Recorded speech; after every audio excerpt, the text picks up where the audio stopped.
inicio a la presentación del libro, ¿no? De este libro tan bonito que ustedes pueden ver, titulado Grandes Desafíos de México de cara al 2030, Políticas Públicas para el Fortalecimiento de la Nación. Esta obra es una obra de gran envergadura, no solamente por sus dimensiones, si andan dándole un buen coscorrón a un cristiano o cristiana con este libro, ¿no? Pero principalmente por su propósito, ¿no? Que es plantear una agenda de discusión para el desarrollo. Ya lo dice el título, abordar estos grandes desafíos de nuestro país, ¿no? De cara al 2030. ¿Qué análisis hacemos? ¿A dónde queremos llegar? ¿Cuáles son las medidas más urgentes para implementar? Y este libro, no solamente les decía, tiene este gran propósito, tiene grandes dimensiones, sino también tiene detrás un esfuerzo muy grande de distintos colegas para echar a andar lo que ustedes ya ven que fue resultado de un seminario que se hizo en Ciudad Universitaria, en la UNAM, que finalmente culmina en esta obra que se publica en este año 2025. Entonces, tenemos un trabajo muy rico porque los diferentes textos de diferentes colegas están englobados en 6 ejes principales: política industrial y comercial, empleo y salarios, migración y remesas, macroeconomía, estabilidad, crecimiento y desigualdad, reforma fiscal progresiva y ciencia y tecnología. Sus coordinadores fueron la doctora Lorena Rodríguez León, el doctor Clemente Ruiz Durán, el doctor Santiago Capraro, el doctor Samuel Ortiz, que el día de hoy nos acompaña, el doctor Roberto Valencia Arriaga y la doctora Laura Vázquez Mayo. Me voy a permitir leer una pequeña semblanza del doctor Samuel y de los colegas que nos acompañan en esta mesa para que ustedes conozcan quizá de una manera muy sucinta, muy abstracta, sus diferentes trayectorias. En un momento, porque ya aquí entre tanto folder, ¿no? Ya me confundí. Entonces, rápidamente, el doctor Samuel Ortiz Velázquez es profesor titular A de tiempo completo definitivo, adscrito a la División de Estudios Profesionales de la Facultad de Economía de la UNAM. Es tutor en el posgrado de Economía de la misma institución. Es miembro del Sistema Nacional de Investigadoras e Investigadores Nivel 1. Sus líneas de investigación son determinantes y efectos de la inversión extranjera directa, comercio exterior, organización industrial y desarrollo económico, y actualmente es responsable técnico del proyecto CECITI, FO-POE 07-2025-1, Estrategia de Política Industrial para el Fortalecimiento y Desarrollo de las Capacidades Productivas Nacionales a cargo de la Facultad de Economía de la UNAM, y también es responsable del proyecto PAPIT, de inversión extranjera directa en México en la era del nearshoring, debates teóricos, metodológicos y empíricos. Les pido que le den un caluroso aplauso de bienvenida al doctor Samuel. También me permito leer, ¿no?, la semblanza del maestro Celso Garrido Noguera. Él es maestro en Economía por el CIDE, candidato a doctor por el posgrado en Economía de la UNAM.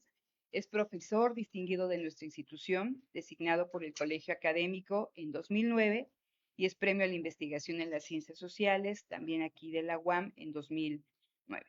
Actualmente investiga los fenómenos en curso en la economía mexicana a consecuencia del proceso de inserción del país en la economía global y sus desafíos, y es experto en temas de empresas, finanzas e innovación.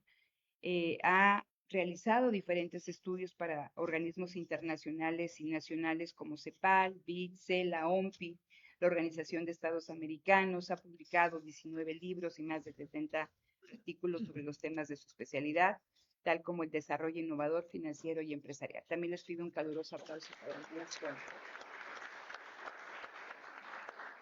para el maestro Celso. Seguimos en el orden, como estamos aquí sentados. Les presento al doctor Gerardo García Muñoz. Él es profesor investigador de tiempo completo del Departamento de Economía aquí en nuestra universidad. Es licenciado y maestro en Economía y doctor en Ciencias Administrativas por la UAM, y desde 2018 es jefe del área académica de Empresas, Finanzas e Innovación.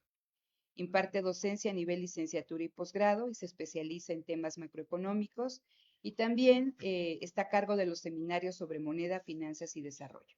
Sus líneas de investigación abarcan los temas de política monetaria y financiera, digitalización y desarrollo financiero, política industrial y desarrollo productivo, políticas de apoyo a la pyme, inclusión, nearshoring, cadenas globales de producción, y también es autor de numerosos capítulos, artículos, coordinador de libros, ¿no? Y ha presentado trabajo en ponencias nacionales e internacionales. También les pido un caluroso aplauso para el doctor Gerardo. Bueno, y en mi caso me presento, soy la doctora Beatriz Paloma Sánchez Cruz, soy profesora del Departamento de Economía. Actualmente soy jefa del área de Relaciones Productivas en México y como los colegas que estamos aquí en la mesa, compartimos temas de investigación como es la inversión extranjera directa, movimientos de capital, y en mi caso, en los últimos años que me he dedicado más a analizar temas acerca de política industrial. Entonces, es un placer recibirte, querido Samuel, ¿no? Aquí uno de los coordinadores de este libro. De hecho, Samuel muy cariñosamente siempre nos invita a sus eventos a colaborar y vamos a platicar un poquito de este libro. Le doy la palabra al doctor Samuel y posteriormente haremos las otras intervenciones. Muchas gracias. Bueno, pues buenos días. Primero, gracias por la presentación, doctora Paloma. Es un gusto estar este día, ¿verdad?, compartiendo la mesa con distinguidas y distinguidos profesores y con la comunidad de la UAM Azcapotzalco para hablar de este libro que es un resultado de un esfuerzo colectivo, ¿no? Este libro, Grandes Desafíos de México de cara al 2030, coordinado por 5 eh, profesoras y profesores de la Facultad de Economía de la UNAM, es producto de un foro nacional que impulsamos en el año 2024, ¿no? Ello inspirados también en parte en los foros que hemos organizado para discutir, ¿no?, el tema del Tratado México, Estados Unidos y Canadá. Bueno, en el año 2024 y ante el cambio de gobierno en México y ante los objetivos de desarrollo sostenible, ¿no?, nos dimos a la tarea pues de convocar a un foro, ¿no?, con una perspectiva, ¿verdad?, de diálogo a partir de 6 ejes temáticos que se presentan en la siguiente filmina. Si me vayas a pasar uno, por favor. El foro se estructuró en 6 grandes ejes temáticos donde buscamos presentar diagnósticos y lo más importante, propuestas de política de cara a 2030, escritas en los ejes de política industrial y comercial, empleo y salarios, migración y remesas, macroeconomía, la reforma fiscal progresiva, ¿verdad?, necesaria que requiere el país, y el eje de ciencia y tecnología. Tuvimos una gran respuesta. Participaron más de 20 universidades, ¿no?, de reconocido prestigio, incluida, por supuesto, la Universidad Autónoma Metropolitana, sede Azcapotzalco, y a partir de brillantes presentaciones, ¿no?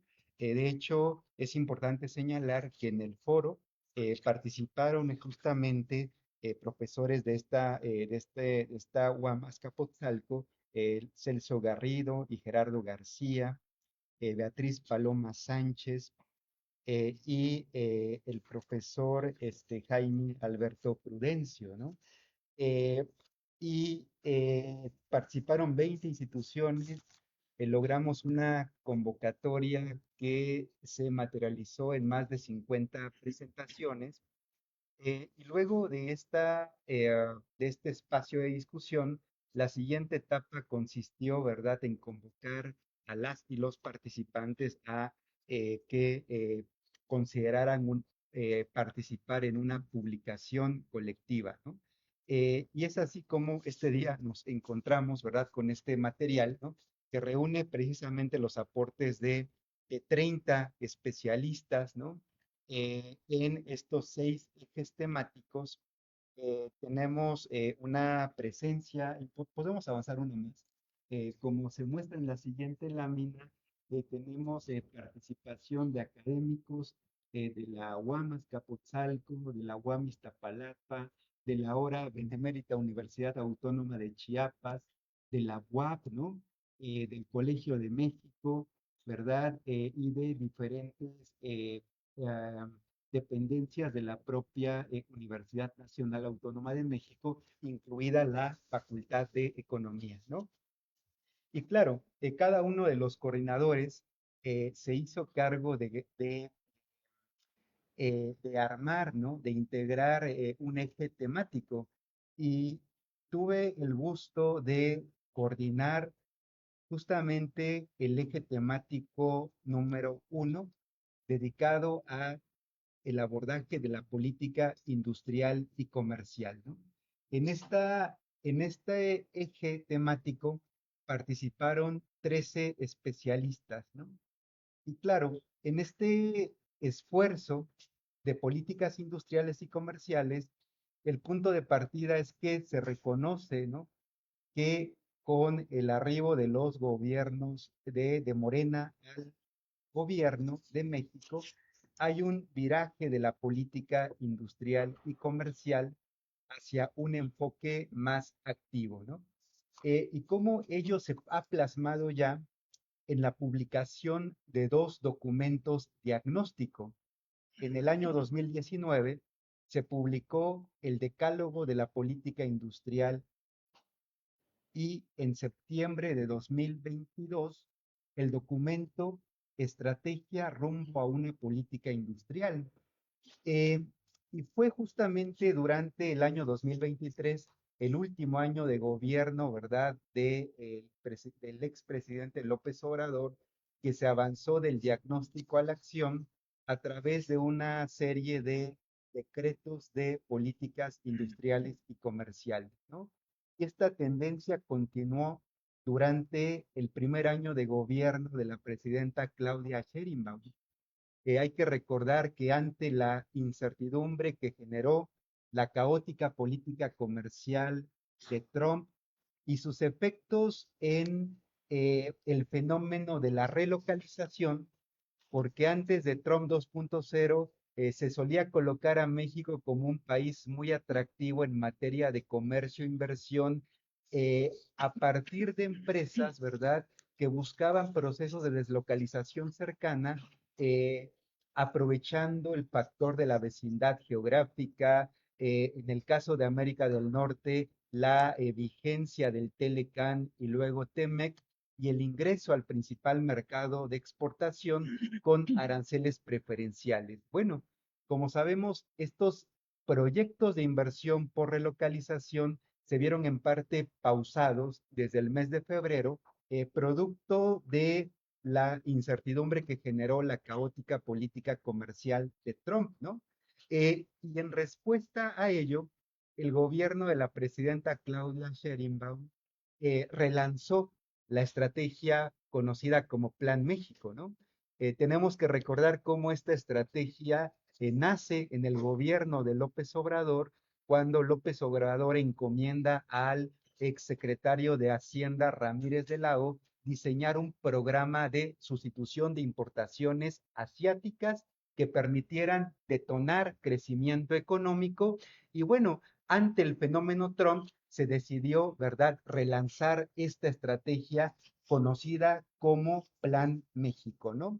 Y como comentamos, estos documentos diagnósticos e incluido el Plan México ya tomaron forma en un grupo de instrumentos de política industrial y comercial.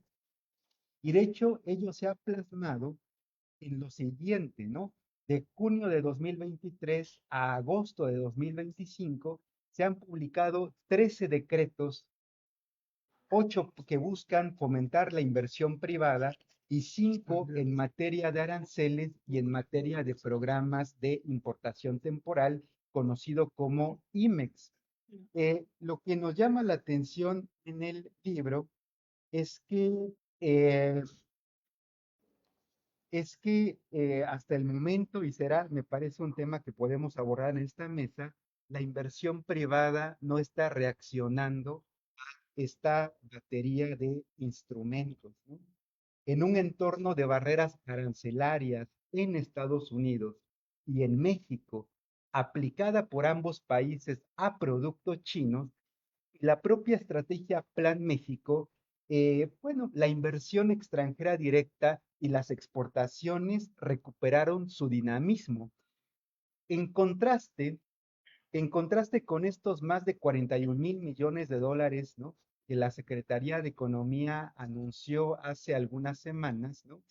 De inversiones extranjeras directas realizadas en México y donde desde la perspectiva de la Secretaría de Economía, ellos son un reflejo, ¿verdad?, de que la economía mexicana sobrevivió a Trump y que la inversión extranjera directa se reactivó en un contexto donde actualmente el 85% de las exportaciones mexicanas siguen libre de arancel y donde al día de hoy México ocupa el lugar 127 en el listado de países a los cuales Estados Unidos aplicó un arancel con una tasa arancelaria promedio de más o menos 4.3%, 4.3%. Bueno, en ese contexto se reactiva la inversión extranjera directa, pero un dato que nos preocupa, ¿no? Es que la inversión privada nacional no reacciona acumulando 12 meses consecutivos con variaciones negativas, detrás de ella, ¿no? El dato estructural, ¿no? La inversión pública nacional que presenta 16 meses consecutivos con variaciones negativas. Y ese es un gran reto, me parece, que debemos de discutir, ¿no? De cara a 2030, ¿no? O sea, es cierto, ¿verdad?, que hay una respuesta limitada a las políticas públicas. Es cierto que la inversión extranjera directa hasta el momento tiene un carácter inercial y selectivo, por lo cual, de seguir estas tendencias, esta inversión extranjera directa, en caso de materializarse, la Secretaría de Economía habla de más de 200.000 millones de dólares de inversión directa que México va a capturar de aquí a 2030. Lo que se sostiene en este material, en algunos de los capítulos, es que sin regulación, estas inversiones más bien van a contribuir a amplificar brechas de desarrollo, beneficiando a los territorios que de forma tradicional capturan flujos de inversión extranjera directa. Me refiero a los casos de Coahuila, Nuevo León y Querétaro. Y bueno, eh, mientras que el sur-sureste continuará marginado del proceso, ¿no? Hay una serie de recomendaciones de políticas públicas que se pueden destacar en este libro y particularmente en el eje de políticas industriales. Las principales recomendaciones estarían orientadas a que este Plan México debe de trascender de su carácter de un gran diagnóstico, debe de estar focalizado y debe de estar dotado de presupuesto. Debemos de avanzar a una política nacional de inversión pública en infraestructura con un enfoque regional, porque como ya comentamos, el dato detrás de la caída por 12 meses consecutivos de la inversión privada nacional es la fuerte contracción de la inversión pública, con 16 meses de caídas pronunciadas. Y claro, o sea, la necesaria reforma fiscal progresiva y cómo el Plan México, me parece, debe de tener un enfoque que atienda al tamaño de empresa y al territorio de destino. Les pongo un ejemplo. Las cadenas, la industria mexicana y particularmente las cadenas de calzado y cuero y de fibras textil y de vestido son importantes generadoras de empleo, ¿no? Y en más de un 95% se integran por establecimientos de menor tamaño. Para estas empresas y para estas industrias en particular, los principales retos que debe de superar, que debe de atender el Plan México son problemas de demanda, problemas, ¿verdad?, vinculados a variables institucionales, particularmente el dato de la inseguridad pública y problemas de altos costos de insumos nacionales. Ello contrasta notablemente con otras industrias de exportación como la industria automotriz, dominada por grandes empresas y cuyas obstáculos al crecimiento son de índole microeconómico y de índole institucional, ¿no? Entonces tenemos que avanzar, me parece, es una lección, ¿verdad?, que nos deja esta obra hacia implementar políticas industriales activas en función del tamaño de empresa y en función del territorio de destino, ¿no? no robo más minutos, únicamente comentarles que traemos algunos ejemplares por si a alguna persona le interesa adquirir esta obra.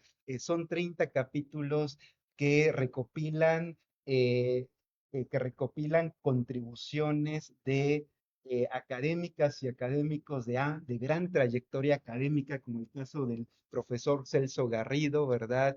De la doctora Noemí Levy, y también, ¿verdad?, de economistas jóvenes que estamos que de forma activa participando y abordando y sumándonos a la discusión sobre problemáticas vinculadas a la política industrial y comercial de México. Me refiero a los casos de la doctora Paloma y de el profesor que nos acompaña también Gerardo García.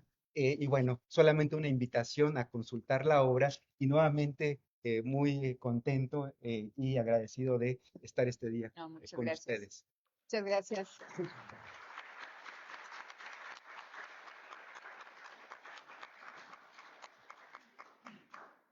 Bueno, pues yo ya tengo aquí, ya le voy a deber una comida al doctor Samuel por lo de joven, ¿no? Pero, pero le agradezco mucho. Entonces, para dar continuidad a la mesa, maestro Celso, escuchamos sus comentarios del libro, por favor. Bueno, muy bien, cómo no. Muchas gracias por la invitación. Es un gusto compartir con el colega Samuel el evento de presentación de una obra tan importante como la que él promovió, el esfuerzo que ha desarrollado, no solamente en esta ocasión, sino que es una línea de trabajo consistente que se está impulsando a través de su gestión. Para mí es un gusto y seguramente para el doctor García poder compartir la presentación de esta obra. Y creo que además nos estamos beneficiando, en el caso del doctor Gerardo y yo, con una introducción, una presentación que aporta elementos muy directamente relacionados con los aspectos que nosotros colaboramos en la obra, digamos, ¿no? Y la doctora Paloma, el doctor García y yo colaboramos en dos trabajos, el doctor García y yo, uno relacionado con la perspectiva del desarrollo económico de México, con una hipótesis o un argumento central que veníamos elaborando ya de trabajos previos, decíamos, que era tratar de razonar y analizar lo que implicó para México la incorporación en la economía global desde los 90 del siglo pasado, en un proceso que se tradujo fundamentalmente en dos hechos fundamentales que marcaron la tendencia del desarrollo del país y que siguen marcando la tendencia de desarrollo. Por una parte, una apertura del sector externo para facilitar la presencia de inversión extranjera directa, un proceso de regulación radical de la economía mexicana con respecto a lo que había sido la historia del proteccionismo desde los 70 del siglo pasado, digamos, 60 del siglo pasado. ¿Eh? Pero junto con esto también un efecto de apertura que significó un desafío y un conflicto para la industria nacional, en el sentido de que enfrentamos un nuevo cuadro doble, una dualidad económica en la economía mexicana. Por un lado, la presencia de grandes empresas transnacionales induciendo la integración de México a cadenas globales de valor, en algunas grandes cadenas globales de valor, al mismo tiempo que la industria nacional quedó expuesta a la competencia internacional derivada de la apertura sin una política que indujera elementos de recomposición de la industria nacional para desarrollar capacidades competitivas en el nuevo entorno. Entonces, esto generó una economía dual en el sentido más formal, en el sentido de que por un lado tenemos el segmento exportador dinamizado fundamentalmente por las industrias de las cadenas globales de valor y la industria nacional, factura nacional, que ha atravesado un largo estancamiento en estos últimos 30 años, digamos. Entonces, nuestra reflexión en este artículo con el doctor García era apuntar a contribuir con un diagnóstico que justificara lo que nos parecía que es el desafío más importante de México, que era la necesidad de resolver cómo rearticular estas dos economías en las cuales México se desarrolla. La economía inserta en las cadenas globales de valor, que se ha traducido en una expansión exportadora manufacturera extremadamente potente, en la cual México ha logrado posiciones sectoriales, como en el caso de la automotriz, de liderazgo mundial, mientras la industria nacional adolece un estancamiento de largo plazo.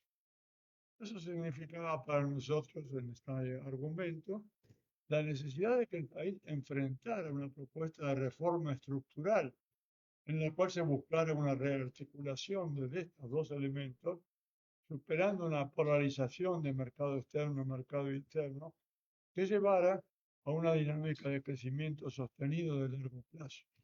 Eso nos presentaba en nuestro análisis como una necesidad fundamental, porque esta tendencia de desarrollo era exigible y necesaria para que el país mantuviera su presencia internacional dentro de rangos competitivos en unos indicadores que presentamos en el trabajo, como tiene que ver la participación de la economía nacional, la economía internacional, medida por los niveles de ingresos de la población, en donde seguimos estando en rangos de ingresos relativamente medios bajos, ¿eh? Aunque ha crecido en términos relativos en el curso de los años. Lo que la literatura muestra es que el país necesita recuperar una tasa de crecimiento por encima del 4 o 5% para poder mantenerse dentro de rangos competitivos en el ingreso de la población y ascender hacia posiciones de países de desarrollo sostenido y con innovación, como por ejemplo ha pasado recientemente con el caso de Costa Rica, que ha mostrado y ha conseguido lograr en su población un nivel de crecimiento que lo ubica en el rango más alto de los niveles de desarrollo a nivel internacional. Entonces, bueno, derivado de esto, hicimos una reflexión sobre las causas de este desafortunado estancamiento de largo plazo que vive la economía mexicana en un dualismo entre estancamiento interno y crecimiento acelerado de participación en el comercio mundial. Presentamos elementos de diagnóstico en el artículo, en donde señalamos, con base en un argumento teórico de larga trayectoria en la literatura de desarrollo, sobre la necesidad de impulsar tres núcleos básicos de la dinámica económica nacional para articular, generar detonantes de crecimiento a que ayudaran a articular el conjunto de la economía, que era el objetivo último para ponerlo en trayectoria de crecimiento de largo plazo. Afortunadamente, bueno, ese fue el planteamiento que llevamos y que laboralmente implicaba una apuesta de política económica de enormes implicaciones, en un contexto que se presentaba ya presumiblemente complejo a nivel global, digamos, ¿no? Como ustedes seguramente han visto en algunos de sus cursos, estamos atravesando un proceso de reconfiguración de la globalización desde la crisis del 2008, en una tendencia que fundamentalmente se ha movido en la dirección de la regionalización de la globalización. Y México forma parte de uno de los tres grandes polos de la regionalización de la globalización. En el caso de México, integrado en un espacio que se ha dado a llamar en la literatura como la fábrica de América del Norte, bajo la hegemonía de Estados Unidos, junto con Canadá y con México. Frente a lo cual se presenta el mundo de la Europa, la fábrica europea y la fábrica asiática liderada por China, que se ha convertido en la gran locomotora de la economía conjunta a nivel mundial y respecto a la cual se ha abierto un proceso de competencia, de lucha por la hegemonía entre Estados Unidos y China. En este contexto tan difícil, tan complejo, digamos, teníamos a la vista la posibilidad de que la transición de la presidencia en Estados Unidos abriera espacios complicados de negociación para mantener los elementos que han fortalecido en un sentido importante la potenciación de las capacidades de México en el sentido que se ha planteado, que es la integración en las cadenas globales de valor, por su lugar relativo en América del Norte en el contexto de los tratados de libre comercio, que potenciaron esta inserción internacional, aunque al mismo tiempo no desarrollaron mayores acciones para el desarrollo de la industria nacional. Ese fue el elemento que dejamos planteado y obviamente señalando el desafío que implicaba la transición que iba a implicar la renovación del TEMEC al final del periodo en 2006, en el año 2006. Entonces, bueno, nos encontramos afortunadamente que en el transcurso de la publicación del libro, como resumió muy claramente el doctor Ortiz, la nueva administración del gobierno mexicano asumió el desafío como tema central de su gestión de promover justamente este cambio estructural en una dirección en general coincidente con lo que nosotros proponíamos en cuanto a lo que implicaba la integración, la reintegración del sector externo y el sector interno de la economía nacional, privilegiando con estos ejes que destacó el doctor Ortiz, fundamentalmente la reindustrialización nacional, la reintegración geográfica del país, que ha quedado segmentado en tres grandes segmentos, en tres grandes áreas del país, con diferencias marcadas de nivel de ingreso entre el norte, el centro y el sur del país. Elementos centrales que apuntaban ya nosotros apuntamos entre nuestro diagnóstico que afortunadamente fueron recuperados por el nuevo gobierno que llevaron a la formulación de esta propuesta de Plan de México que se mencionó en el comentario del doctor Ortiz y al plan de desarrollo que está en curso. Entonces, bueno, todo esto se ha convertido en un cambio histórico para el país en cuanto a recuperación del objetivo del desarrollo que se había abandonado en los 70 desde otra perspectiva, a consecuencia de los impulsos que desarrollaron los gobiernos que privilegiaron la inserción puramente en la economía internacional sin atender cómo esto impactaba el deterioro de la economía nacional. Hay un escenario prometedor en el sentido de la oferta que hace la administración de la doctora Sheinbaum con el Plan México y asociado con esto el Plan Nacional de Desarrollo que se está tratando de impulsar desde el gobierno federal. Sin embargo, estas condiciones generales son políticamente favorables porque hay voluntad política nacional para retomar el sendero del crecimiento a largo plazo del país en condiciones socialmente más justas, como lo han mostrado las políticas de incentivo y de desarrollo, distribución de recursos públicos en distintos programas sociales, y también recuperar el desarrollo general de la economía nacional. Sin embargo, esto se está presentando en un cuadro extremadamente complejo, ¿no? De alguna manera, los datos fundamentales serán dados por el doctor Ortiz. Yo solamente voy a señalar dos o tres cosas complementarias para luego ceder la palabra a mi colega. Entonces, bueno, en principio la cuestión más determinante ha sido este increíble viraje hacia las estrategias comerciales de carácter nacionalista que está impulsando el presidente Trump en la línea de reconstruir a la hegemonía de Estados Unidos en la economía mundial en su competencia con China. Y entonces esto ha llevado a una retórica extremadamente agresiva a través de las políticas arancelarias, dentro de la cual, como se destacó en el comentario del doctor Ortiz, México, dadas las implicaciones económicas del enorme tejido económico que se ha construido ya en las relaciones de Estados Unidos con México y Canadá, donde México se ha convertido en un actor determinante de la actividad económica de América del Norte, hasta el momento no se han podido abrir ventanas de agresión muy radicales a través de las políticas arancelarias y en cambio se ha mantenido un bajo nivel de condicionamientos arancelarios como los que señalaba el doctor Ortiz.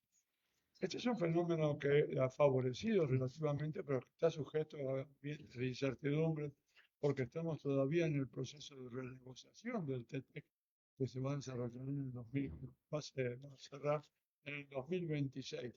En un personaje tan imprevisible como el caso del señor Trump, es difícil imaginar cómo va a procesar la evolución de los hechos que transcurren hasta ahora en adelante, hasta el momento de cerrar el proceso de la renegociación.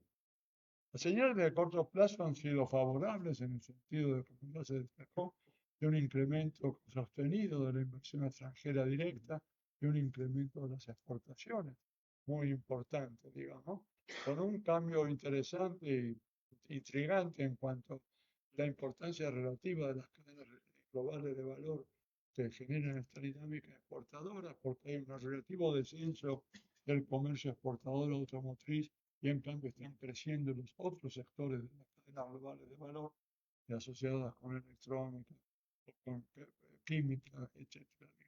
Entonces hay un cambio de estructura que requeriría más explicación, más tiempo para poder analizar. Pero en principio está nada más estamos asistiendo, que junto con esto se están dando otros comportamientos económicos preocupantes, el estancamiento de la inversión privada durante todo el periodo, el estancamiento de la inversión pública y en general una tendencia preocupante al estancamiento económico, es decir, una tendencia al crecimiento cero que nos puede llevar a una dinámica de recesión, lo cual es muy preocupante. Detrás de esto hay dos elementos en juego que me gustaría cerrar mi comentario para presentar, para señalar posibilidades, digamos, ¿no? Primero, está, como parece evidente, una limitación financiera del gobierno muy importante debido a la confluencia de los efectos de los gastos de las políticas sociales junto con el costo de la deuda que ha crecido, digamos, y que ha llevado a que el requerimiento de recursos públicos para atender estos compromisos, que son prácticamente inamovibles, se presenten como una barrera para la disponibilidad de recursos para el gasto. Entonces, esto hace cada vez más urgente poner sobre la mesa de discusión un tema de agenda de política pública que fue mencionado también por Samuel, en la dirección de la necesidad de una reforma fiscal. ¿Eh? Este ha sido un tema largamente discutido desde hace mucho tiempo en México. El tamaño de la economía pública mexicana es extremadamente pequeño con respecto a los comparativos del OECD. Habría mucho margen para una reforma fiscal potente que pudiera proporcionar recursos para el Estado federal, al gobierno nacional, para financiar otros aspectos que no están siendo potenciados. Y después está el grave, muy conocido fenómeno de inseguridad que parece ser que está afectando negativamente sobre el comportamiento de la inversión extranjera directa. Hay un otro elemento adicional que vale la pena recordar como un factor favorable para México, que es el llamado fenómeno del nearshoring, ¿sí? Las inversiones que se aproximan como inversiones extranjeras, tratando de capturar las ventajas que implican invertir en México, dada su participación en un mercado de gran importancia como es el mercado de América del Norte. Y esto aparentemente hay señales que muestran que hay una tendencia positiva a mantenerse en el sentido de la diversidad de factores que alimentan el atractivo para los inversionistas internacionales de seguir registrando inversiones en México. Esta sería una de las variables claves que cuentan a favor de México, que van a estar muy condicionadas por cómo se resuelva la renegociación del TEMEC. Entonces, bueno, la buena noticia es que tenemos dirección política para el cambio, contamos con un programa de gestión para impulsar el cambio estructural potente, que está condicionado a los recursos disponibles y estamos en un ambiente de incertidumbre por una cantidad de factores que todavía se están procesando. Y lo que cabe es cerrar mi comentario es con destacar que hay factores que posicionan con mucha fuerza a México en la economía de América del Norte, que hacen prever que la tendencia sea a continuar esta participación creciente en la economía de América del Norte, lo cual es un factor determinante para la evolución de la economía mexicana, y que esto pueda retroalimentar la presencia de inversión, no solamente extranjera, sino de inversión nacional, que relance la sustitución de importaciones que fue mencionada acá. Así que entonces, bueno, quiero yo cerrar con esto mis comentarios y permitirme invitar a mi colega para que continúe. Gerardo, Claro, si quiere. antes, perdón, nada más antes de darle la palabra al doctor Gerardo, recibimos también que se incorpora aquí a la mesa el doctor Jaime Prudencio, jefe del departamento, que nos hará unos comentarios finales. Y recuerden que pueden hacer sus preguntas al finalizar estas intervenciones. Adelante, doctor. Si eres tan gentil. Sí, muchas gracias. Pues primero que nada, agradecerles por su asistencia. Siempre es bueno que este tipo de eventos cuenten con la participación y la asistencia de alumnas y alumnos, así que siempre es muy agradable verlos, sobre todo uno como profesor de ustedes, verlos que están teniendo presencia en estas discusiones pues que son importantes, jóvenes, ¿no?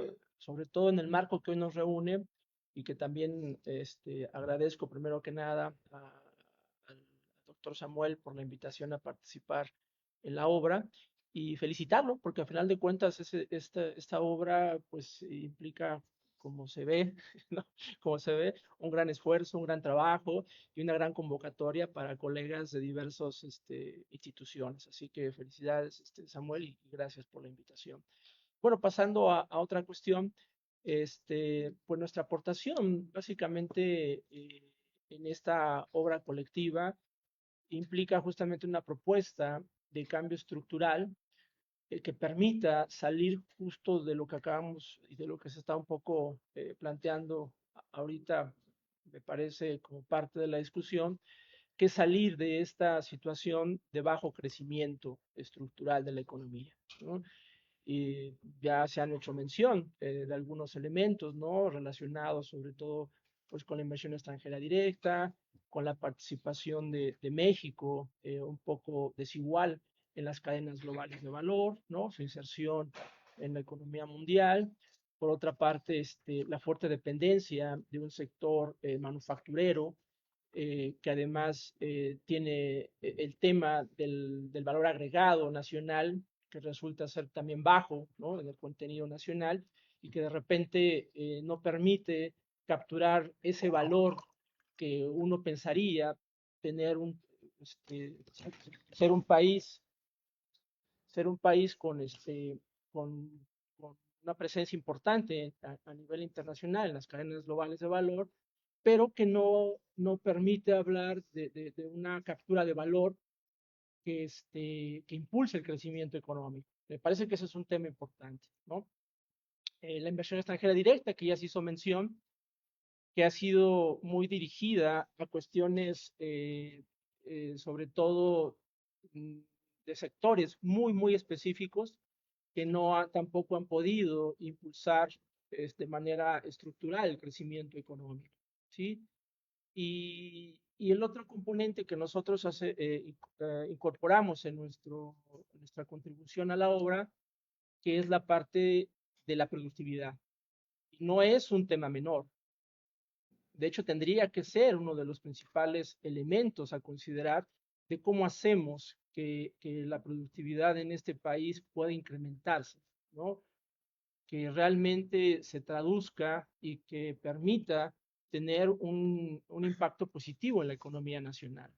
¿Sí? Y de ahí, pues bueno, vienen muchísimas derivaciones teóricas que seguramente ustedes a lo largo de su carrera las habrán ya revisado en alguna otra disciplina, ¿no? Y que parte de ello pasa justamente por la parte de la formación universitaria, ¿sí? De la capacidad. Entonces creo que no voy a ahondar mucho en ello. Simplemente hace rato escuchaba en un programa de radio que hacían mención sobre el tema de los servicios en la economía, ¿no? Pareciera ser que nos estamos enfocando como economía, la economía nacional, más a la parte de las manufacturas. Y yo creo que ahí estamos perdiendo la oportunidad de estar hablando más también en una política industrial y de servicios. Porque como hoy en día sabemos, pues mucho del comercio internacional tiene que ver con los servicios, ¿sí? Escuchaba más bien en ese programa que hoy en día la parte de servicios modernos y de alto valor agregado se están convirtiendo en un elemento central de competitividad para las economías de la región de América Latina. Y eso es bien importante, porque podemos pensar que seguir en una tónica de un mismo modelo de desarrollo o ver otras oportunidades, como hace rato mencionábamos, fincados, por supuesto, en el tema de la inversión extranjera directa, pero también viendo cómo es área de oportunidad que nos podría dar la parte de servicio. Nada más como un dato, lo veía bastante interesante, resulta que nos están rebasando economías como Costa Rica, economías como Colombia, justamente en la parte de servicios de alto valor agregado. Y entonces creo que sí es para tomar en consideración como parte de este diagnóstico, ya no en el marco de por supuesto, esta obra, que en este momento ya estamos hablando de una nueva obra que hacía mención el doctor Samuel, ¿no? Ya se está de trabajo en ello, pero creo que sin duda debería estar incorporándose también no solamente la política industrial, comercial y de servicios, sino que además estos tres componentes tendrían que estar en el marco de, del desarrollo productivo. Si no lo vemos en ese marco, en ese paraguas, creo que estaríamos perdiendo tal vez una oportunidad de realmente incidir, como también hace rato se mencionaba, en estos tres elementos que de alguna manera determinan la famosa e histórica heterogeneidad estructural de nuestra economía, ¿no? La vertiente, por supuesto, cepalina actual, que sigue siendo, que esta heterogeneidad que implica tener, primero, sectores dinámicos conviviendo con sectores tradicionales con productividad totalmente divergente. Por otro lado, regiones también con gran desarrollo industrial, conviviendo en nuestro mismo territorio, nuestra misma economía, con regiones rezagadas totalmente en términos de productividad, en términos de actividades también tradicionales, con poco valor agregado, y también la cuestión que mencionábamos, que íbamos a estar más adelante trabajando sobre esa temática, que tiene que ver con la heterogeneidad en términos de las unidades económicas, es decir, micro, pequeña y mediana empresa, por un lado, y por otro lado, la gran empresa, ¿no? Que resulta que efectivamente hablamos de universos totalmente distintos y donde yo creo que ahí hay un área de oportunidad justamente para el Plan México, ¿no? Porque efectivamente el Plan México ya plantea la sustitución de importaciones como una herramienta y una estrategia bastante interesante y yo creo que bastante correcta en términos de lo que varios países ya lo están haciendo, ¿no? Asiáticos y también de nuestro continente y de Europa también, pero creo que hay que profundizar en ese componente sin dejar, por supuesto, tomar en consideración la parte externa, ¿no? La participación en las cadenas globales de valor. Pero esa inserción debe de ser, evidentemente, con actores y con sectores que efectivamente compitan de manera importante en esas cadenas globales de valor, y lo cual implica efectivamente ver hacia adentro y dejar de mirar solamente las cadenas globales de valor, sino mirar hacia adentro en los encadenamientos productivos nacionales. Yo creo que hace rato se hacía mención también de los sectores que hoy en día podrían estar brindando, sobre todo, este componente social que creo que se está ya exigiendo a la economía nacional y que implique realmente incorporar esos sectores, esas áreas rurales, el campo es otro, me parece que tendría que ser otro sector a considerar en este Plan México.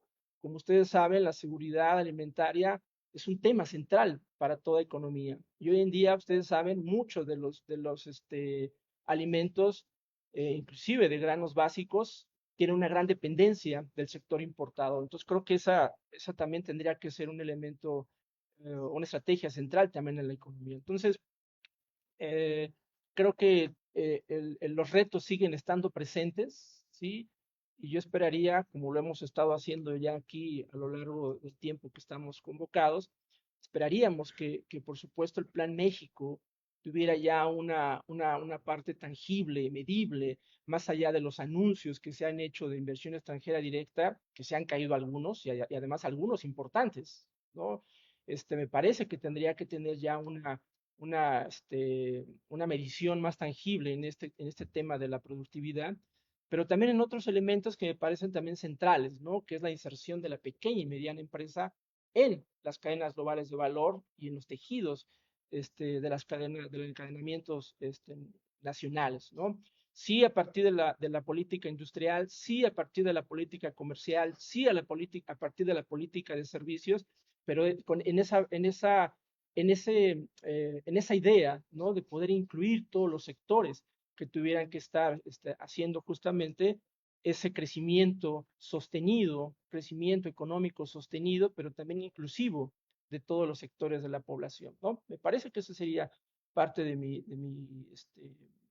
aportación y comentarios hacia lo que hoy nos convoca, pensando además que, jóvenes, este es un libro bastante interesante para aquellos que todavía pudieran estar en búsqueda de algún tema de tesis. Este libro podría estarles aportando muchas ideas valiosas para poder estar desarrollando algún tema de investigación, de licenciatura, de maestría, etcétera, ¿no? Entonces, y por último, quiero concluir haciendo de esos anuncios parroquiales, haciendo uso de la voz. El próximo viernes tenemos el seminario del área académica de empresas, finanzas e innovación, así que nos dará mucho gusto también contar con su presencia. Va a ser en formato virtual, pero por supuesto que también es un evento que podamos estar contando con su interés. Tus colegas también están cordialmente invitados. Es el próximo viernes en formato virtual. Y nada, pues agradecer, por supuesto, y nuevamente felicitar a Samuel, porque además está haciendo una gran labor, jóvenes. El doctor Samuel está haciendo una gran labor de justamente poner los temas centrales en la agenda. Le decía que yo lo sigo en sus presentaciones que hace en la cámara, en las cámaras, ¿no? De diputados. Ahí está haciendo la presentación con gente de gran nivel, así que para la parte académica, que me siento, por supuesto, incluido, yo lo felicito por esta gran labor. Así que enhorabuena y a seguir, por supuesto, trabajando por este gran país. Muchas gracias.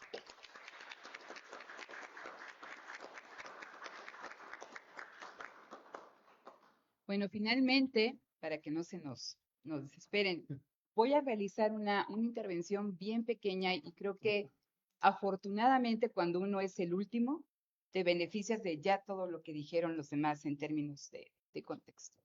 Fíjense, como decía ya el doctor Gerardo, este libro, eso es importante porque se viene aquí a presentar para que lo conozcan. No solamente todo esto que les sirva para identificar un tema de investigación, sino también, si ya tienen un tema de investigación, aquí están trabajos de muchos colegas que llegan trabajando estas líneas, ¿no? Durante mucho tiempo y son trabajos muy robustos, muy concisos, muy serios. Entonces, no solamente para un tema de investigación, sino también para que les aporte dentro del tema de investigación, porque hay análisis teórico, hay análisis de coyuntura, hay análisis empírico. Entonces, de verdad, yo los invito, ¿no?, a revisar este libro. Ya comentaba el doctor Ortiz, trajo algunos libros para que ustedes lo revisen, van a estar a la venta con precio WAM, supongo, ¿no? Entonces ahorita nos arreglamos. Yo les platico rápidamente de mi intervención aquí en el texto.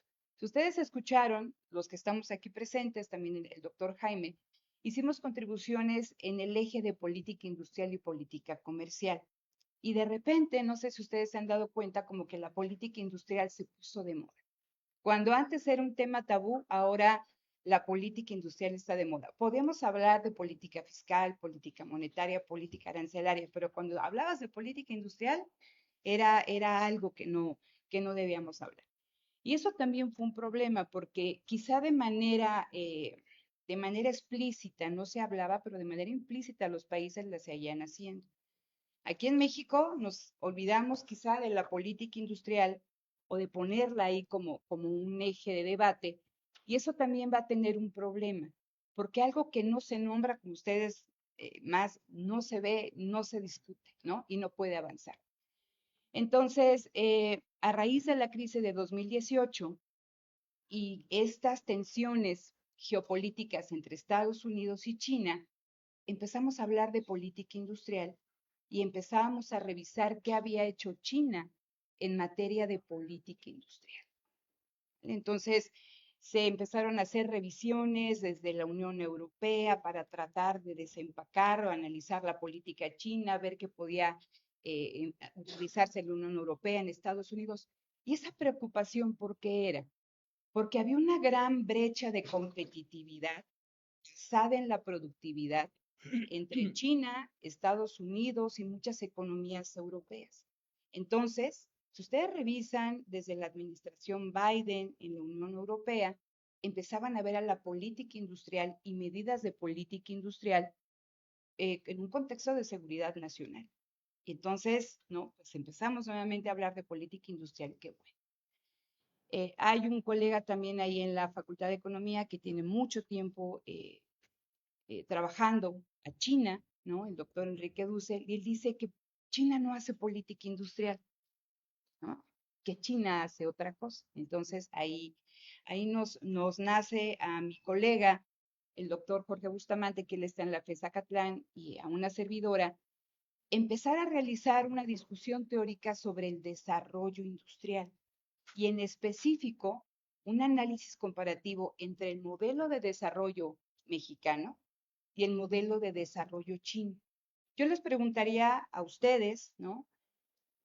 ¿Qué hay de común en estos modelos de desarrollo? ¿Qué creen que hay de común entre el modelo de desarrollo chino y el mexicano? La manufactura, ¿qué otra cosa?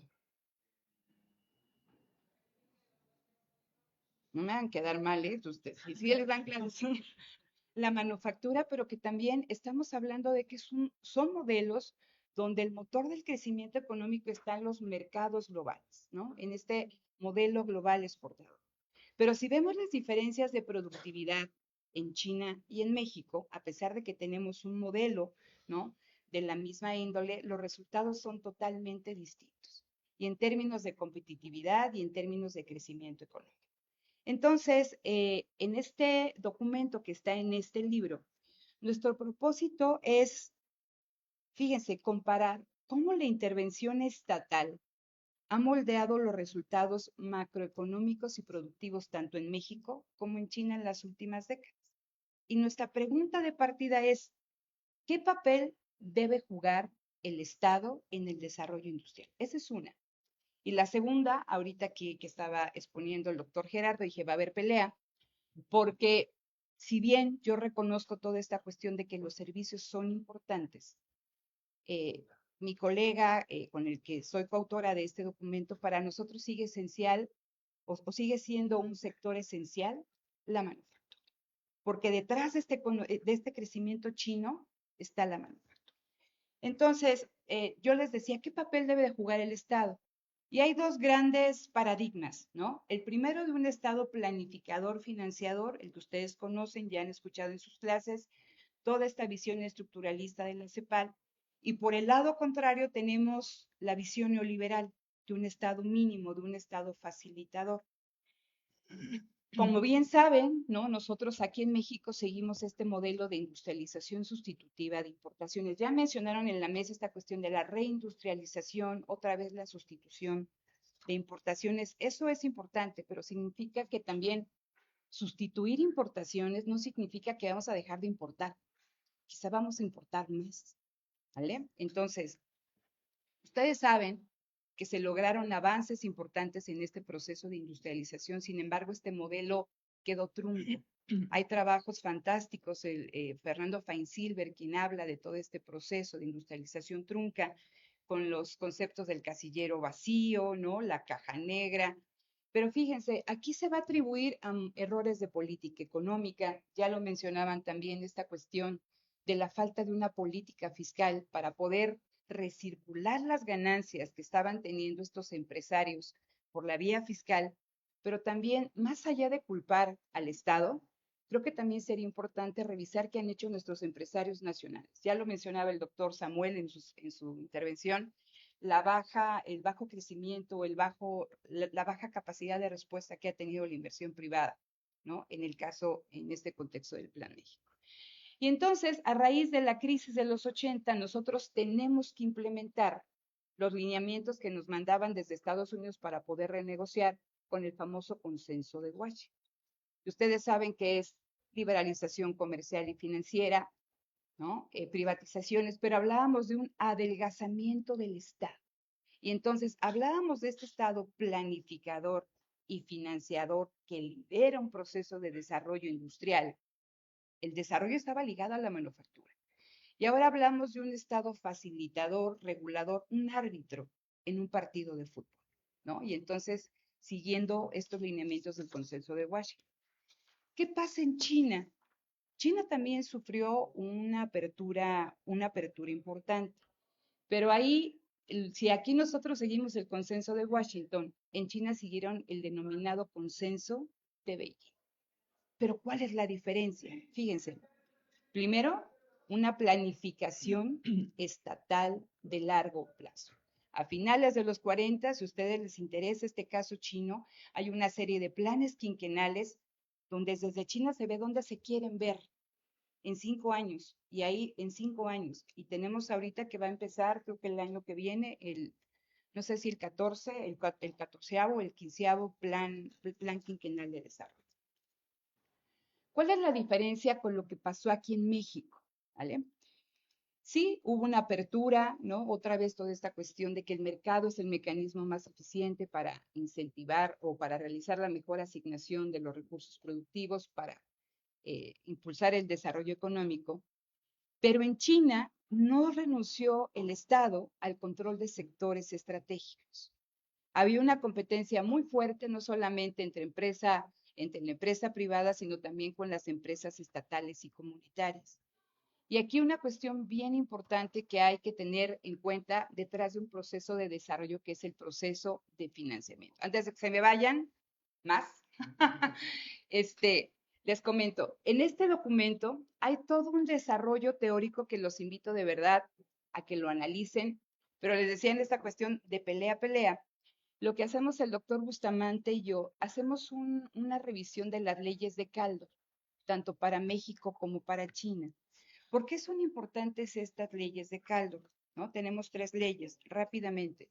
Vamos a ver cómo el desarrollo económico se va a vincular con el desarrollo manufacturero. La primera ley de Kaldor dice, el crecimiento del PIB depende en gran medida del crecimiento del sector manufacturero. ¿Por qué? Porque la manufactura, señores, señoras, señoritos, no es un sector más, ¿no? Es el motor del crecimiento porque genera economías de escala, rendimientos crecientes, ¿no? Innovación, encadenamientos productivos. De ahí nuestra postura de que la manufactura es central. Y la segunda ley de Kaldor dice, el crecimiento de la producción manufacturera impulsa el crecimiento de la productividad. Esto es que a mayor expansión industrial, mayor eficiencia, mayor productividad, rendimientos crecientes. Les voy a compartir, híjole, bien rápido, ¿no? Los resultados platicados de estas leyes. En la primera ley de Kaldor, en China, la manufactura es el núcleo del crecimiento económico nacional. Su aportación es estructural y decisiva. En México existe el vínculo, pero es sumamente débil, lo que revela una industria de baja articulación con el resto de la economía. ¿Qué pasa con la segunda ley de Kaldor? ¿No? El efecto del crecimiento manufacturero sobre la productividad manufacturera. Fíjense nada más, en México, un crecimiento de 1%, ¿no? En la manufactura aumenta la productividad solo 0.26%. O sea, hay rendimientos crecientes pero débiles. Y vean el caso chino.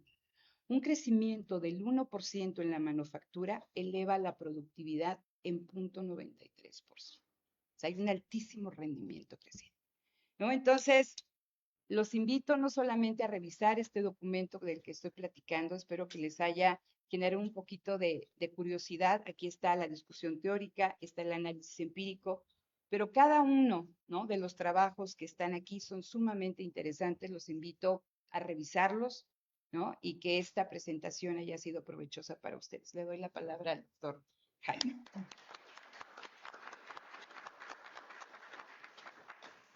Gracias, querida doctora.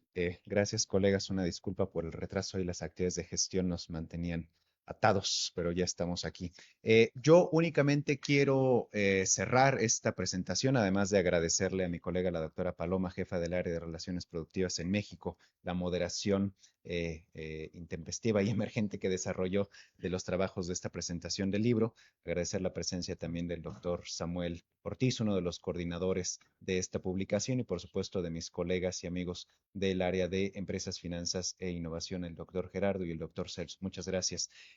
Chicos, chicas, pues esta invitación que nuestros queridos colegas han hecho a la lectura de esta obra pone de manifiesto pues una serie de temáticas necesarias para discutirse y profundizar en ellas de cara a lo que viene para nuestro país en los próximos años, de aquí al 2030.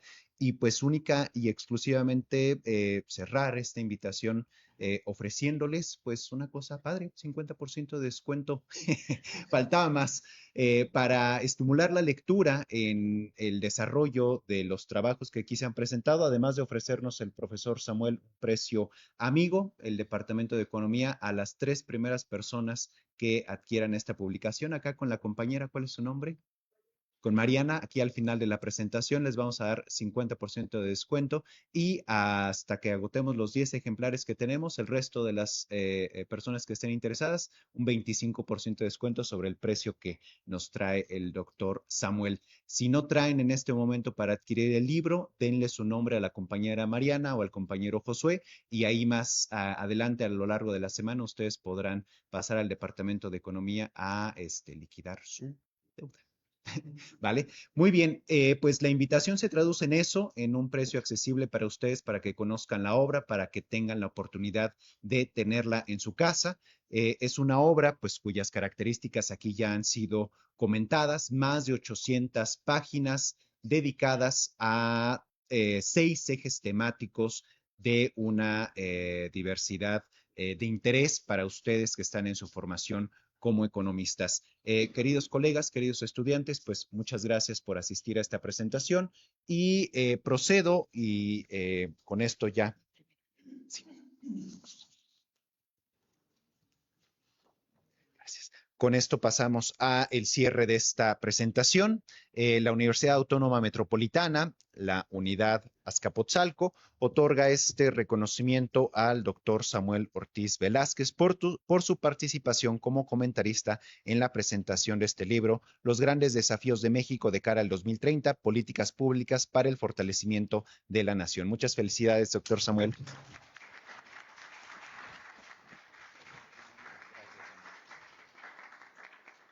También me gustaría hacer entrega de estos reconocimientos para el maestro Celso Garrido. Maestro Celso, muchas gracias.